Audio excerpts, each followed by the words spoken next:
Hello' guys, এইটো হৈছে গুৱাহাটী চহৰৰ আমবাৰী ফটাশিলৰ এটা শিৱ মন্দিৰ। এই শিৱ মন্দিৰটো আমাৰ অফিচৰ কাষতে। এই গছজোপা যে দেখিছে, এই গছজোপাৰ তলত এটা শিৱলিংগ আৰু লগতে শিৱৰ বাহন নন্দীৰ মূৰ্তি এটা বনোৱা আছে। আচৰিত কথাটো হ'ল, আজি ৰাতিপুৱাৰে পৰা ইয়াত বহুত মানুহৰ ভিৰ লাগি আছে। কাৰণ এই যে বনাই থৈ দিছে শিৱ বাবাৰ মূৰ্তিটো, আৰু শিৱ বাবাৰ বাহন ষাঁড় গৰু মানে নন্দীয়ে মানে সঁচাকৈ পানী খাই আছে।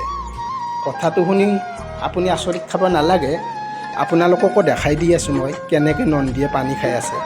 তাৰ আগতে আমাৰ খুৰী এজনীক সুধি লওঁ বাৰু, মন্দিৰৰ ওচৰতে ঘৰ খুৰীজনীৰ, তো খুৰীজনীক সুধি লওঁ বাৰু কি কয় খুৰীজনী। মানে নন্দীয়ে পানী খাইছে, পানী খাই আছে, সঁচাকৈ পানী খাই আছে। দেখিছোঁ, ময়ো দেখিছোঁ পানী খাই আছে। এয়া দেখিবলৈ পাইছে আপোনালোকে, কি ধুনীয়াকৈ পানী খুৱাই আছে আৰু আমাৰ শিৱ বাবাৰ বাহন নন্দীয়ে পানী খাই আছে। ভালদৰে চাই লওক আপোনালোকে।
এয়া দেখা পাইছে কিমান ভিৰ লাগি গৈছে ইয়াত। সকলোৱে মানে পানী খুৱাবৰ কাৰণে আগবাঢ়ি আহিছে নন্দী মহাৰাজক, আমাৰ শিৱ বাবাৰ বাহনক।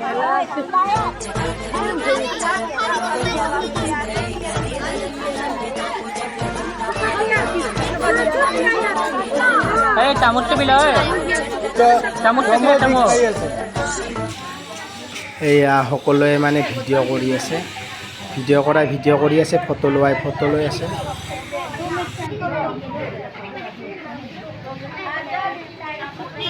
আমাৰ ছাইডৰ চিকিউৰিটিও আহিছে চাবৰ কাৰণে।